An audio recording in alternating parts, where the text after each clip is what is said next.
The Bell family farmhouse stood on a bluff, overlooking the Red River. It was a majestic sight perched high above the flowing waters, with the mist rising from the river below, giving it an almost ethereal quality. The house had been in the Bell family for generations, a symbol of their legacy and hard work. It was a place of peace, a sanctuary from the chaos of the world. The family would gather on the porch in the evenings, watching the sun set over the horizon, painting the sky in hues of orange and pink. The nights were calm, filled with the sounds of crickets and the gentle rustling of leaves. Now, it felt cold, unnatural.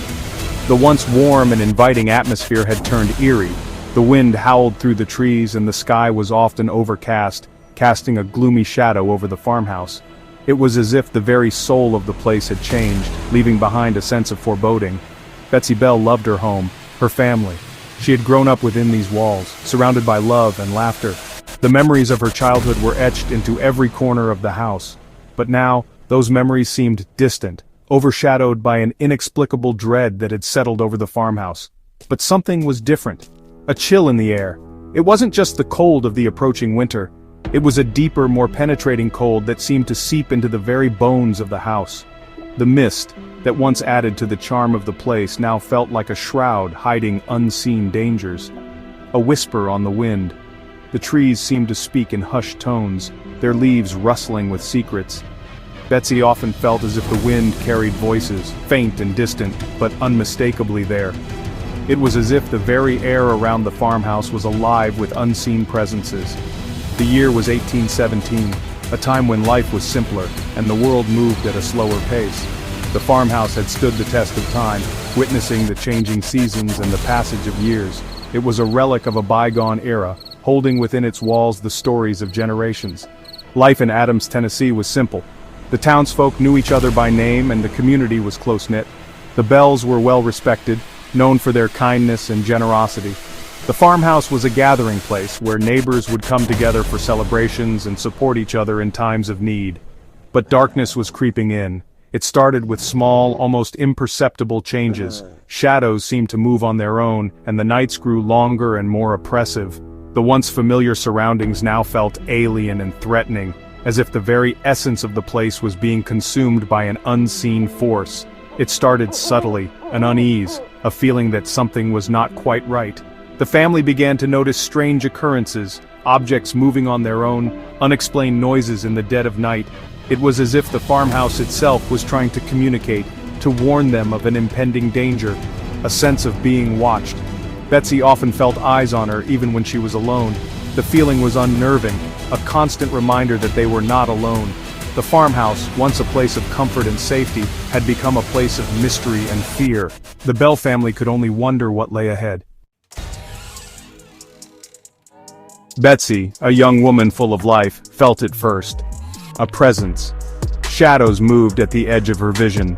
Footsteps when no one was there. Nights were the worst, scratching sounds beneath the floorboards. Her younger sister Lucy was too young to understand, but Betsy felt a growing dread. One evening, it escalated. Objects moved inexplicably. A cold hand brushed her cheek. Betsy knew something was terribly wrong. The entity made itself known. First whispers, then growls. It targeted John Bell, the patriarch, pulling his hair, slapping his face, leaving welts. Betsy's brother John Jr. was also targeted. The unseen force tormented them, day and night. The family was living in terror. Then it attacked Betsy's beloved sister Lucy. The invisible hand choked her, leaving her breathless. They feared for their lives. The Bell family was under siege. Their home, once a sanctuary, was now a prison. The entity, growing bolder, spoke. It called itself Kate. Kate was cruel, mocking. It delighted in their fear. The family tried to fight back, praying, pleading with the entity to leave. But Kate was relentless. It seemed to draw strength from their terror. Betsy felt helpless, trapped. She feared for her family's sanity. Section 5. The Witch's Voice. Kate's voice was chilling, high-pitched and grating. It spoke of their deepest secrets, their darkest fears. It knew things, impossible things. The entity boasted of its powers, claiming to be a witch, a spirit seeking revenge. But on whom and why? The family was desperate, seeking answers, seeking help. But no one believed them, not at first. Section 6. Fear in the community. Word spread through the community, whispers of the Bell Witch, some scoffed, others were curious. But fear was palpable. Neighbors avoided the Bell farm, crops withered, animals fell ill, the haunting cast a long shadow over the land. One man dared to investigate, a renowned paranormal expert, John Barry. He arrived skeptical, he left terrified, confirming the Bell's nightmare. Section 7. John Bell's demise. This is the chilling tale of a man who faced the unrelenting wrath of a malevolent force. John Bell, once a robust and respected patriarch, found himself at the mercy of an entity that would not rest until it had claimed his very soul. John Bell bore the brunt of the witch's wrath, his health deteriorated, he aged rapidly. The vibrant man who once commanded respect and admiration was now reduced to a frail shadow of his former self. His once bright eyes grew dim, and his strong frame withered away, leaving him a mere husk of the man he used to be. The once strong patriarch was now a shadow of his former self. The witch's torment was relentless, and John Bell's suffering seemed to have no end. He spent his days in a darkened room, haunted by the specter of the witch, his mind and body both ravaged by the curse that had befallen him. One morning, John Bell was found dead. His lifeless body lay in his bed, the moonlight casting eerie shadows across his still form. The once vibrant man had finally succumbed to the witch's relentless torment, a vial of poison near his bedside. The discovery of the vial raised many questions. Had John Bell taken his own life to escape the witch's torment, or had the witch herself administered the final fatal dose? The truth remained shrouded in mystery, adding another layer of darkness to the already grim tale. The witch, it seemed, had claimed its victim. The family was devastated. They mourned the loss of their beloved patriarch, their grief compounded by the sinister circumstances of his death. The once lively home was now filled with sorrow and fear, as the shadow of the witch loomed large over them. But the witch wasn't finished. It vowed to return, to haunt future generations. The Bell family knew that their ordeal was far from over. The witch's curse would continue to plague them, a dark legacy that would be passed down through the ages. The story of John Bell's demise was just the beginning of a much larger, more terrifying saga. Section 8. The Witch's Farewell. With John Bell gone, the haunting subsided. The entity, as if satisfied, grew quieter. The attacks ceased, but the fear remained. One final message, a chilling whisper, "I'll be back." Then, silence. The witch was gone, but its presence lingered. The Bell family was forever changed, scarred by the experience, left to pick up the pieces, haunted by the unknown.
story that continues to haunt us to this day.